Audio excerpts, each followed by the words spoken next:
Mateo capítulo 1, versículos 18 al 25. El nacimiento de Jesucristo fue así. Estando desposada María, su madre, con José, antes que se juntasen, halló que había concebido del Espíritu Santo. José, su marido, como era justo y no quería infamarla, quiso dejarla secretamente.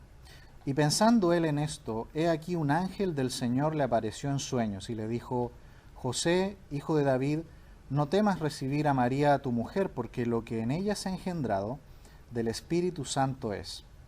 Y dará a luz un hijo, y llamará su nombre Jesús, porque él salvará a su pueblo de sus pecados. Todo esto aconteció para que se cumpliese lo dicho por el Señor por medio del profeta cuando dijo: He aquí, una virgen concebirá y dará a luz un hijo y llamará su nombre Emmanuel, que traducido es Dios con nosotros. Y despertando José del sueño, hizo como el ángel del Señor le había mandado, y recibió a su mujer, pero no la conoció hasta que dio a luz a su hijo primogénito y le puso por nombre Jesús. Bien, en esta tarde vamos a ver que Dios toma la iniciativa de salvar al ser humano. Hemos visto que esto es así, es Dios el que toma la iniciativa de venir y salvarnos. Si ustedes recuerdan, cuando Adán y Eva pecaron allí en el huerto del Edén, lo primero que hizo Adán y Eva fue esconderse porque tuvieron vergüenza. El hombre no busca a Dios, como dice Romanos capítulo 1 al 3, el hombre huye de Dios. El hombre está huyendo de Dios. Es Dios el que lo viene a buscar. Allá en Génesis, cuando el hombre pecó, dice la Biblia que Dios vino al huerto y empezó a llamar al hombre. Siempre es Dios el que busca al hombre, el que ha tenido la iniciativa de salvarnos por su puro amor y misericordia, porque Él realmente no está obligado a hacerlo. Por eso se llama gracia. Él lo hace por gracia. Recordemos que los ángeles que pecaron y que hoy son los demonios no tuvieron perdón, porque Dios no tiene ninguna obligación de perdonar. Por eso que se llama la gracia y la misericordia de Dios. Hemos visto que Dios se ha estado acercando al hombre desde el principio. Primero, Dios hablaba desde el cielo con Adán y Eva allí en el huerto del Edén. Ellos escuchaban su voz audiblemente. Luego, la gloria de Dios bajó al tabernáculo, al templo. Luego se encarnó Dios, vino a este mundo en forma humana y ahora vive dentro de nosotros. ¿Ven cómo Dios siempre ha tomado la iniciativa y se acerca al hombre? Es Dios el que busca al hombre. Y aquí en este pasaje vemos la encarnación de Dios, que sin duda despierta un interés, yo creo, de intelectual, a veces también nos confunde. Y aquí tomé una cita del comentario de la Cueva que dice: el misterio de la encarnación de Cristo es digno de adoración, más bien que de investigación. Hasta ahí la cita. Y es cierto, porque hay cosas tan profundas como la encarnación de Dios o la triunidad que hay en Dios, la Santa Trinidad, que muchas veces, más que meditar, siendo que nuestra mente finita no lo logra comprender totalmente, debiera producir en nosotros este asombro y este deseo de adorarle. Así que en este pasaje vamos a ver que Dios toma la iniciativa de salvar al mundo. El versículo 18 dice: el nacimiento de Jesucristo fue así. Estando desposada María su madre con José, antes que se juntasen, se halló que había concebido del Espíritu Santo. Es muy notable que Mateo diga el nacimiento de Jesucristo. Jesucristo. No dice el nacimiento de Jesús solamente. Jesús es el nombre humano del Hijo de Dios. Jesús. Y Cristo, por otro lado, es su título divino de mesianidad. Es decir, el que está naciendo aquí, y este es el gran misterio, es un Dios hombre quien está naciendo aquí. El nacimiento del Dios hombre. Estando desposada María su madre con José. Es decir, José y María aún no estaban casados, no había ocurrido la boda, ellos estaban desposados, estaban prometidos, estaban en el periodo que se llama de la promesa o del desposorio. Permítame mostrarle un pasaje en Deuteronomio, capítulo 20, mire conmigo Deuteronomio 27. Aquí hay un ejemplo, ¿no?, de lo que es el desposorio. Luego de aproximadamente un año, el novio estaba preparando una casa para recibir a su esposa y la esposa se preparaba para ser una esposa. Terminado ese tiempo, era que ocurría la boda. Dice el capítulo 20 de Deuteronomio, versículo 7, ¿Y quién se ha desposado con mujer? Y dice, ¿qué dice después? Y no la ha tomado.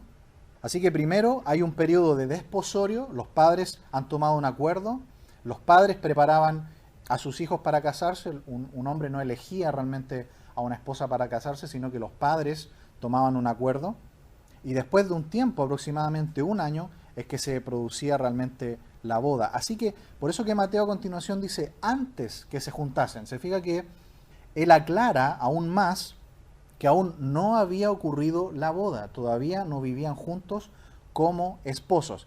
¿Qué pasó antes de que ocurriera esto? Dice, se halló que había concebido del Espíritu Santo. Se halló que había concebido. Aquí tenemos el término que también se usa actualmente, ¿no? La concepción, es decir, cuando tenemos el embrión humano, cuando tenemos la parte del hombre y la parte de la mujer, se unen y tenemos un embrión, tal como lo dice, por ejemplo, el Salmo 139. ¿Lo recuerdan? Versículo 16. Mi embrión vieron tus ojos. El embrión. Ahí tenemos una persona, una nueva persona de la humanidad. Aquí tenemos que el Espíritu Santo concibió en María. Es decir, el embrión puesto en el vientre de María fue totalmente puesto por una obra sobrenatural del Espíritu Santo. No hubo aportación de hombre alguno, no hubo aportación de mujer, el embrión fue puesto en el vientre de María. Por eso que dice Hebreos capítulo 10, versículo 5, me preparaste cuerpo, dice. Es una cita del Salmo 40. También en el Evangelio de Juan, capítulo 1, versículo 14, y aquel verbo fue hecho carne y habitó entre nosotros. Y vimos su gloria, gloria como del unigénito del Padre, lleno de gracia y de verdad. Así que aquí María estaba encinta, estaba embarazada, pero no por varón alguno, tampoco por José, su prometido, sino por una obra sobrenatural de Dios. Luego el Señor Jesucristo dice, antes que Abraham fuese, yo soy. Es decir, este ser, como lo dice Lucas, este santo ser que iban a ser, estaba ya desde antes. No es un hombre común de nuestra especie humana, sino que es el mismo Dios que estaba desde antes de la fundación del mundo, como dice Juan capítulo 1, antes de que Dios creara cualquier cosa, ya estaba el Verbo, ya estaba el Hijo de Dios. Por lo tanto, no es un ser creado. Y aquí tenemos otro misterio que se introduce, ¿no? No solamente el misterio de la encarnación de Dios, sino que también el misterio de la Trinidad de Dios. Tenemos tres personas y un solo ser. Así dice Deuteronomio 6:4, dice, oye Israel, Jehová nuestro Dios, Jehová uno es. Es decir, Dios es uno, es un solo ser, es un solo Dios, pero revelado en las tres personas del Padre y del Espíritu Santo. Así que Jesús ya estaba. Antes de Abraham, que de acuerdo a la genealogía que tenemos aquí de Mateo capítulo 1, coloca a Abraham como el padre de todo el linaje del pueblo de Israel. El Señor Jesucristo se encarga de decir que Él ya estaba antes de Abraham, y el Evangelio de Juan dice que Él estaba antes de la creación. ¿Por qué? Porque lo que estamos viendo aquí es la encarnación de Dios. La segunda persona de la Trinidad vino a este mundo, las otras dos personas lo vistieron de humanidad y Él vino a este mundo con un propósito, de ofrecerse como la ofrenda, su cuerpo, su sacrificio, para poder pagar la culpa de nuestros pecados. Versículo 19, volviendo a Mateo capítulo 1, dice, José su marido, como era justo y no quería infamarla, quiso dejarla secretamente. Antes de la boda, antes de que se casaran, se nos dice aquí que José era un hombre bueno, era un hombre justo.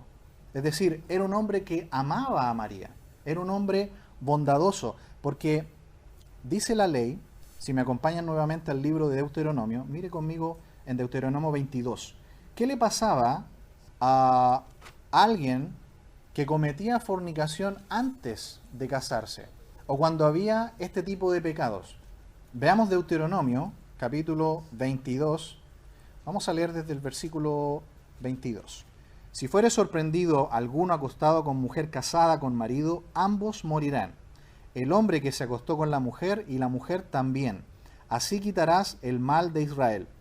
Si hubiera una muchacha virgen desposada con alguno, y alguno la hallare en la ciudad y se acostare con ella, entonces los sacaréis a ambos a la puerta de la ciudad, los apedrearéis y morirán. La joven porque no dio voces en la ciudad, y el hombre porque humilló a la mujer de su prójimo, así quitarás el mal de en medio de ti. ¿Qué dice la ley entonces? ¿Cómo debía proceder José?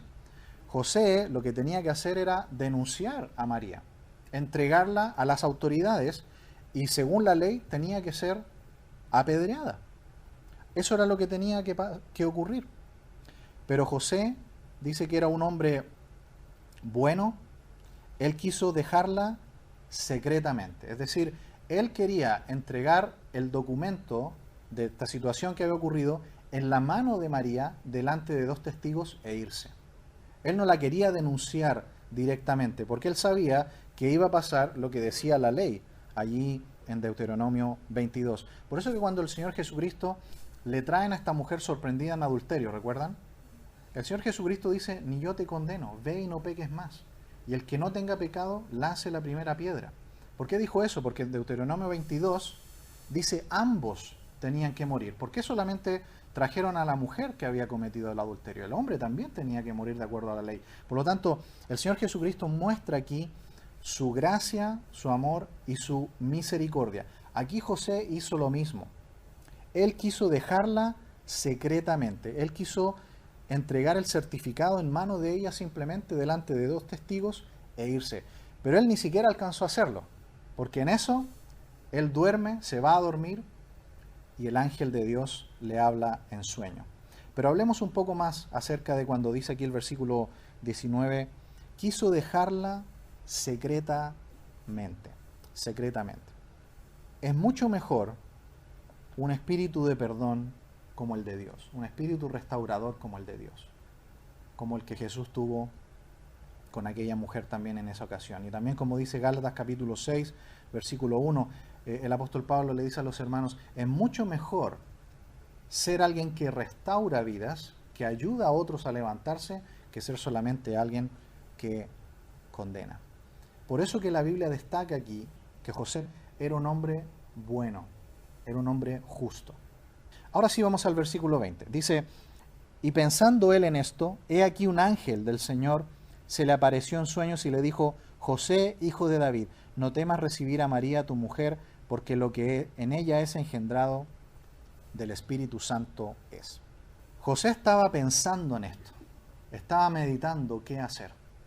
Y como dice Hebreos capítulo 1, versículo 4, los ángeles que son ministradores de Dios, que sirven también a los que han de heredar la vida eterna, viene a José en un sueño, distinto a María. Recuerdan que Lucas destaca mucho más que el ángel viene a hablar con María, pero Mateo destaca más aquí al ángel hablándole a José. Nosotros muchas veces, cuando estamos quizás en una situación tan límite en nuestra vida, quizás como José, una situación literalmente de vida o de muerte, ¿sabe que Dios puede guiarnos a actuar correctamente? Dios puede venir, quizás no en un sueño con un ángel, pero Él nos ha dejado su palabra, donde está todo lo que necesitamos para saber cómo actuar, como lo hizo José, con una actitud buena, bondadosa, de amor y de misericordia. Porque lo más fácil que podía hacer José era ir y entregar a las autoridades a María y denunciarla. Sin embargo, José meditaba en esto. Y en eso viene el ángel. En este contexto, Dios envía un ángel para contarle a José algo que él no se esperaba. José, ¿sabes qué? En el fondo esto es lo que le dice el ángel. El ángel le dice, José, Dios tiene un plan mayor detrás de todo lo que está pasando. Dios tiene un propósito mayor en lo que está pasando.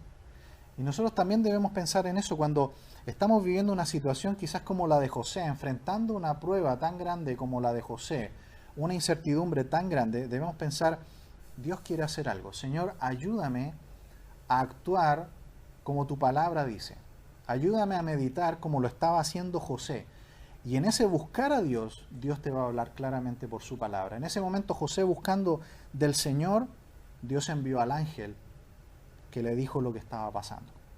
Así que no esperemos que Dios nos hable quizás por un ángel o en sueños o a través de otros medios sobrenaturales, tenemos la revelación escrita más segura, la palabra de Dios.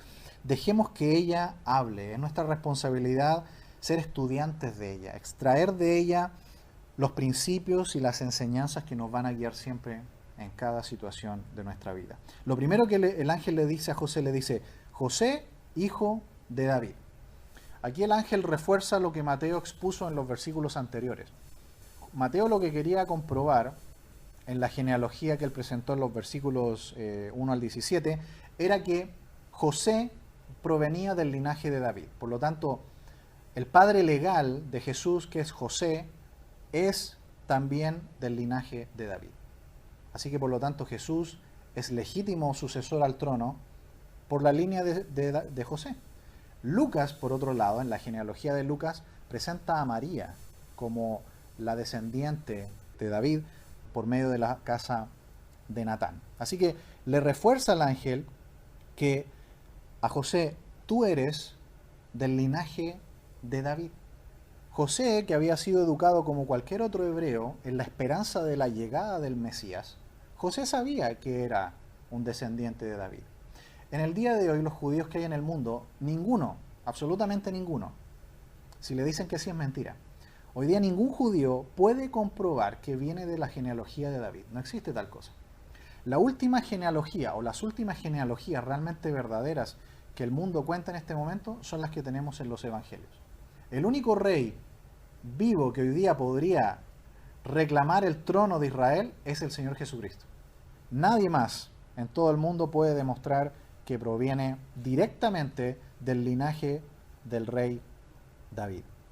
Tengamos en cuenta también que en ese tiempo Israel estaba bajo la ocupación romana.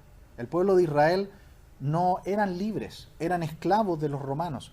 Se debían a ellos, tenían que pagarles tributo. Ellos los maltrataban, eran opresivos con ellos. Y en medio de este ambiente terrible, el ángel le dice a José, José, tú eres un descendiente del rey David, de quien vendrá la luz del mundo. Todavía no se lo dice. De ti vendrá el que será salvador del mundo. Y lo mismo nosotros. Nosotros hoy día quizás es un poco más, porque nosotros somos hijos, hijas de Dios. Así que siempre que estemos en momentos duros, quizás como el de José, de incertidumbre, de duda, recordemos esto. Soy hijo, soy hija de Dios. Y Él está aquí para ayudarnos, para guiarnos. Lo segundo que le dice el ángel a José es, no temas recibir a María, tu mujer. Es decir, José le dice, no la denuncies, como dice la ley, recíbela como esposa, recibe a ese hijo que viene en camino, sé tú el padre de ese hijo legalmente, porque este hijo, se lo va a decir a continuación, fue concebido sobrenaturalmente por Dios. Es el Mesías esperado del pueblo de Israel, es el Mesías del mundo. Mucha información para José. Es algo que realmente es tremendo. Si nos ponemos en el lugar de José, el ángel le pide a José que se case con María, que terminen el tiempo del desposorio, que celebren la boda y que se casen. Eso le pide, básicamente. En María, su futura esposa, se está cumpliendo la profecía tan esperada por los siglos, que viniera el Mesías del mundo. Porque lo que en ella es engendrado, termina el 20, del Espíritu Santo es. Aquí José, por fe, tiene que recibir una de las doctrinas, recibirla por fe, una de las doctrinas más difíciles y que ningún hebreo ha querido entender jamás, incluso hasta el día de hoy. Que Dios se iba a encarnar, que Dios mismo iba a tomar forma humana e iba a venir al mundo.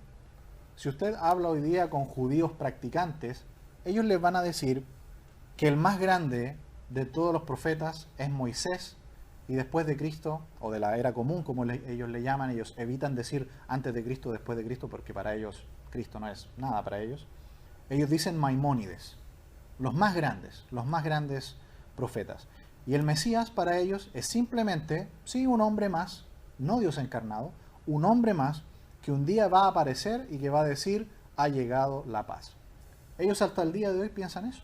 Ellos no creen que el Mesías era Dios encarnado.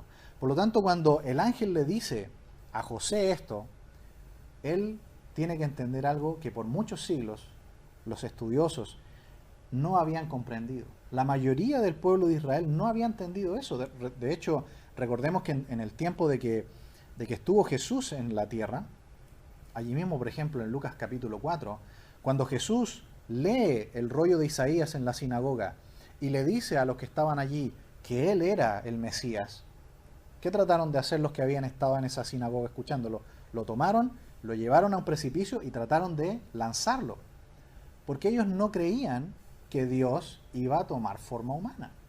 Ellos pensaban que el Mesías iba a ser una especie simplemente de hombre más, tipo Moisés, que iba a morir como cualquiera de nosotros, pero nunca Dios tomando forma humana, muriendo en nuestro lugar, resucitando al tercer día, como Jesús les dice con la señal de Jonás, y ascendiendo al cielo para volver a la diestra del Padre. Eso es algo que nosotros, por supuesto, como iglesia lo entendemos claramente y lo creemos por la fe. Pero los judíos, si usted tiene alguna vez la oportunidad de conversar con uno, se va a dar cuenta que esa es la concepción que ellos tienen. No creen en que el siervo sufriente de Isaías 53 sea Dios en forma humana. Ellos lo interpretan diciendo no. Isaías 53 habla de Israel sufriendo por Jehová. José entonces, por la fe, recibe esta enseñanza del ángel de parte de Dios y lo cree. Lo cree porque él despierta del sueño, va y toma a María como su esposa. Él creyó por la fe, entendió esta doctrina y la recibió. Que ese hijo era sobrenatural, puesto por Dios, concebido virginalmente por una obra del Espíritu de Dios. El Dios eterno tomó forma humana y vino al mundo para salvar a toda la humanidad de nuestros pecados. Dice el versículo 21, y dará a luz un hijo y llamará su nombre Jesús, porque él salvará a su pueblo de sus pecados. Y dará a luz un hijo. El ángel lo da por hecho, no hay ninguna duda de que esto iba a pasar, nada lo iba a impedir. Recordemos que desde Génesis 3:15, cuando Dios promete que del linaje del hombre, de la mujer, iba a venir el Salvador del mundo, Satanás siempre ha tratado de matar a esta simiente. Siempre ha tratado. Comenzando por Caín, que mató a su hermano Abel. Luego el faraón, que mandó a matar a todos los niños del pueblo de Israel. Y siempre a través de toda la historia, Satanás ha tratado de destruir el linaje del Mesías, pensando erróneamente que él iba a poder hacer algo para que Jesús no naciera. Sabía perfectamente, quizás, por la profecía de Miqueas 5, que el Mesías iba a nacer en Belén, así lo dice. Belén, Efrata, de ti me saldrá el que será Señor en Israel, y sus salidas son desde la eternidad. Ahí está el lugar preciso donde Jesús iba a nacer. Y allí mismo, cuando Jesús iba a nacer, Herodes también mandó a que mataran a todos los niños.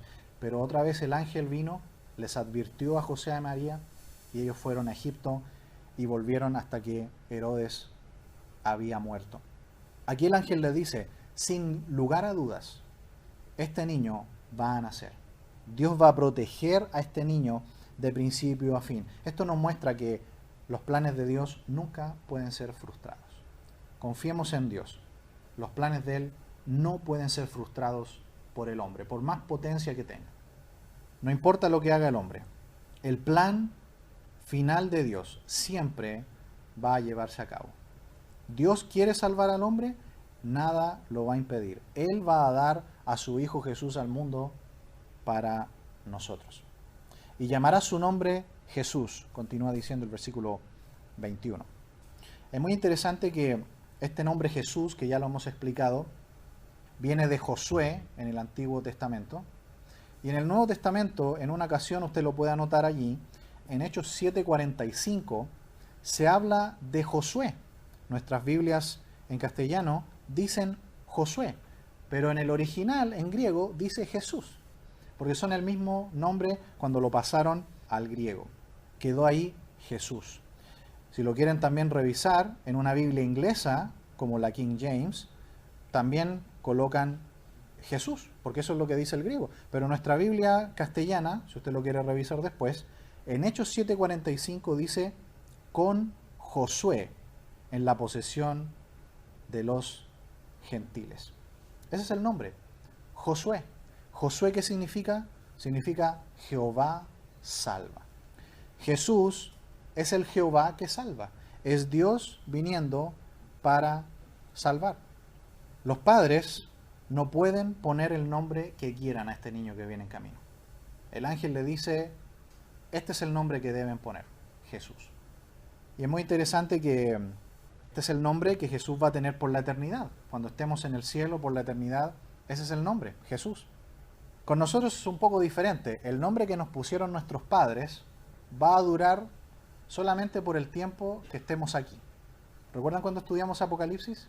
En el estado eterno, en el cielo, Dios nos va a dar otro nombre que Él nos va a poner. Porque Dios nombra a sus hijos. Dios conoce y nombra a sus hijos. Y más aún con su hijo, con su unigénito, como dice Juan 1:14. El nombre de mi hijo es Yo salvo, básicamente. Jehová salva. Y ahí a continuación lo explica el versículo 21. Porque Él salvará a su pueblo de sus pecados. Dios le pone este nombre, Jesús, porque es el propósito con el cual Él lo ha enviado al mundo. Yo no sé ustedes, pero nosotros con mi esposa le colocamos este nombre a nuestra hija por el significado que tiene. Y eso es lo que hizo Dios. Jesús significa, Él salvará a su pueblo de sus pecados. Y Él asimismo, cuando nos dé este nombre nuevo, no sabemos cuál va a ser, allá en el cielo, va a tener quizás un propósito. Cual sea el nombre que tengamos después por la eternidad, que no va a ser más el que tenemos ahora, que nos dieron nuestros padres, es bueno que ahora también nos aseguremos de que a pesar de todo, seamos obedientes y creamos lo que Él nos pide en su palabra. Aquí en la Biblia está todo. Dice el versículo 22, todo esto aconteció para que se cumpliese lo dicho por el Señor por medio del profeta cuando dijo. Bueno, esta es la cita muy conocida, ¿no?, de Isaías. Y vemos aquí que todo esto ya estaba planeado. Dios no improvisa, Él tiene un plan completo, soberano, nada lo puede cambiar ni entorpecer. Nada, absolutamente nada, puede escapar a su control. Por eso que debemos confiar en Él.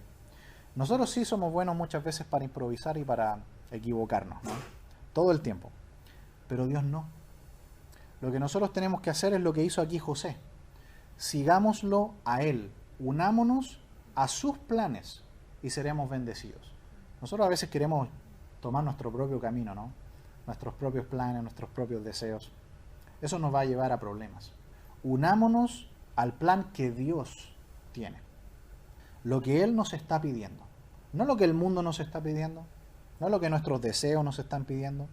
Muchas veces nuestros sueños son fruto de la carne. Preguntémonos, ¿qué es lo que tú, Señor, quieres que yo haga? Tal como José. He aquí una virgen concebirá y dará a luz un hijo y llamará su nombre Emanuel, que traducido es Dios con nosotros. Aquí queda clarísimo el cumplimiento histórico del profeta Isaías, porque muchos han atacado la escritura diciendo que esta virgen es simplemente una mujer o una mujer joven, pero aquí lo clarifica, es una mujer que no ha conocido varón, y ahora lo vamos a explicar.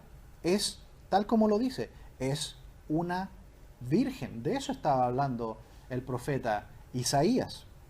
Por ejemplo, me acompañarían a Lucas capítulo 1, 31. ¿Lo tenemos? Dice, y ahora concebirás en tu vientre y darás a luz un hijo y llamarás su nombre Jesús.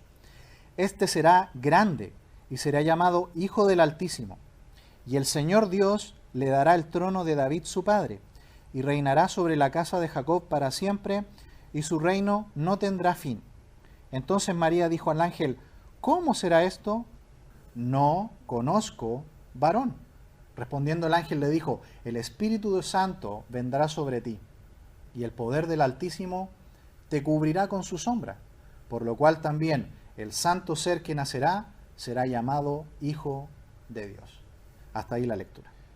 Dice ahí el texto que no conoce varón. ¿Qué significa no conocer varón en el lenguaje bíblico? Vamos a Génesis 4. Génesis 4, por favor. Versículo 1. Conoció Adán a su mujer Eva, la cual concibió y dio a luz a Caín. Y dijo, por voluntad de Jehová he adquirido varón. ¿Qué significa entonces cuando se dice en la Biblia conoció a su mujer? Significa tuvieron relación íntima. Y de ahí se concibe un hijo. Por lo tanto, cuando el profeta dijo que era una virgen y que este nacimiento, esta concepción, iba a ser sobrenatural, era tal como lo dijo, literalmente, una virgen, que no había conocido varón. Y aquí María también se lo dice al ángel en Lucas 1:34. ¿Cómo será esto? Pues no conozco varón. Más adelante vamos a ver un detalle más sobre esto. A continuación, si volvemos a Mateo capítulo 1, dice, y llamará su nombre Emmanuel. Claro, así lo dice la profecía de Isaías. Y no es que esto sea una contradicción, porque Isaías dice Emmanuel y acá dice Jesús. Bueno, si ustedes ven, Emmanuel y Jesús se complementan y básicamente significan lo mismo. Traducido es Dios con nosotros. Aquí se confirma la naturaleza divina del Mesías. No sería un profeta más, no sería un hombre nada más especial, sino Dios mismo en forma humana. Ya no más la gloria de Dios solamente en el tabernáculo, o una voz audible desde el cielo, o la gloria de Dios descendiendo al templo. Esta vez Dios vino y se acercó a tal punto que tomó forma humana y entregó su cuerpo como ofrenda para el perdón de nuestros pecados. Es Dios el que se está acercando. Es Dios el que está tomando la iniciativa para venir y salvar al hombre. Y nuestro papel como iglesia es tomar esto y comunicárselo al mundo. Versículo 24 dice, y despertando José del sueño, hizo como el ángel del Señor le había mandado y recibió a su mujer. Despertando José del sueño, hizo como el ángel del Señor le había mandado. Para José, si usted se dio cuenta, las palabras del ángel eran las palabras de Dios. Lo tomó como la palabra de Dios. Yo no sé si a usted le ha pasado, pero a veces uno sueña algo, uno despierta y se le olvidan a veces los sueños. Y uno piensa, algo soñé especial, pero no me acuerdo. Y no te acuerdas, como Nabucodonosor. Probablemente se le olvidó el sueño, probablemente sí lo sabía, no sé. A veces también despertamos y nos acordamos del sueño, pero no lo consideramos algo real o algo que tenemos que seguir al otro día. Aquí cuando José despierta del sueño, lo tuvo por real, lo tuvo como algo de parte de Dios, lo creyó y lo hizo. José tuvo realmente una fe enorme, y por supuesto cuando se junta con María, y María le cuenta que ella también recibió la visita del ángel, él confirmó que era la palabra de Dios sin lugar a dudas. Nosotros en el día de hoy tenemos algo mucho más claro, que es la Biblia, la palabra de Dios. Tenemos todo aquí. Por eso que nosotros en el día de hoy debemos creer en la Biblia. Como lo vimos en el Salmo 19, es poderosa, por sí misma actúa en los creyentes. No pensemos que la única forma de entender la Biblia es si alguien nos la enseña. La Biblia nos dice que nosotros también leyéndola solos, el Espíritu de Dios también nos puede guiar, bendecirnos, animarnos y corregirnos. La palabra tiene poder en sí misma. Dice también el salmista, la exposición de tus palabras alumbran. La palabra por sí sola tiene un poder para actuar en nosotros, mostrarnos cómo actuar rectamente y actuar de acuerdo a lo que Dios desea. José salió de esto y dice, recibió a su mujer. Cuando él confirmó lo que había recibido del ángel y habló con María, se dieron cuenta, esto es palabra de Dios, esto vino de Dios. Celebraron la boda y se casaron. Fue todo una obra de fe. Termina este pasaje con el versículo 25 donde dice, pero no la conoció hasta que dio a luz a su hijo primogénito y le puso por nombre Jesús. ¿Recuerdan lo que acabamos de ver? ¿Qué significaba conocer? Relación íntima entre esposos. Aquí dice, no la conoció hasta que nació su primogénito. Eso dice el texto. Tal como lo vimos en Génesis 4. Relación íntima. Es decir, desde que se casaron hasta que nació Jesús, no tuvieron ningún tipo de contacto íntimo José y María. Eso lo dice aquí claramente el texto, hasta que nació su hijo primogénito. ¿Recuerdan Juan 1:14? Jesús es llamado ahí el hijo unigénito. ¿Qué significa unigénito? Hijo único. Primogénito, ¿uno solamente? El primero de varios. Es decir, hubo más niños, porque el texto dice que después de que nació Jesús, José sí conoció a María. Por supuesto, para la Iglesia Católica Romana esto es algo terrible, lo que estamos diciendo, pero es lo que dice el texto y no hay nada de malo. En Gálatas 1:19 dice lo siguiente, voy a leer desde el versículo 15. Pablo está contando su testimonio y dice, pero cuando agradó a Dios que me apartó del vientre de mi madre, me llamó por su gracia, para revelar a su Hijo en mí, para que yo le predicase entre los gentiles, y no consulté enseguida con sangre y carne, ni subí a Jerusalén a los que eran apóstoles antes que yo, sino que fui a Arabia y volví de nuevo a Damasco. Después, pasados 3 años, subí a Jerusalén para ver a Pedro y permanecí con él 15 días. Pero no vi a ninguno de los otros apóstoles, sino a Jacobo, el hermano del Señor. Ahí ya tenemos un hermano de Jesús. ¿Cómo se llamaba? Jacobo, el que escribió la epístola de Santiago y el que fue el pastor de la iglesia en Jerusalén, que sabemos por el libro de Hechos, fue muerto a espada. En esto que os escribo, he aquí delante de Dios que no miento. Eso fue Gálatas capítulo 1. Después, ¿qué otro más tenemos? En Marcos, que también lo leímos la semana pasada, Marcos capítulo 3, versículo 31, Jesús estaba ministrando, estaba en su ministerio, y dice, vienen después sus hermanos y su madre, quedándose afuera, enviaron a llamarle. ¿Quiénes vinieron a buscar a Jesús? Su madre y sus hermanos. Y la gente que estaba sentada alrededor de él le dijo, tu madre y tus hermanos están afuera y te buscan. Él le respondió diciendo, ¿quién es mi madre y mis hermanos? Y mirando a los que estaban sentados alrededor de él, dijo, he aquí mi madre y mis hermanos, porque todo aquel que hace la voluntad de Dios, ese es mi hermano y mi hermana y mi madre. Es decir, Jesús toma la ocasión cuando vino su madre María y los demás hermanos que fueron hijos de José con María, y él toma esa ocasión para decirles y ampliar esto y dar una enseñanza diciendo, ¿quiénes son realmente mi madre, mi hermano y mis hermanos? El que obedece la palabra de Dios. Es interesante que menciona hermana, ¿no? Porque normalmente en las genealogías, a veces sí, pero no siempre, se mencionan a las mujeres, siempre se mencionan a los padres, a los cabezas de familia. Es muy posible que, como Jesús lo menciona, el grupo que vino, al decir hermanos, incluía hermanas. ¿Por qué no? Un versículo más, ya que estamos en Mateo, vamos al capítulo 13, versículo 55.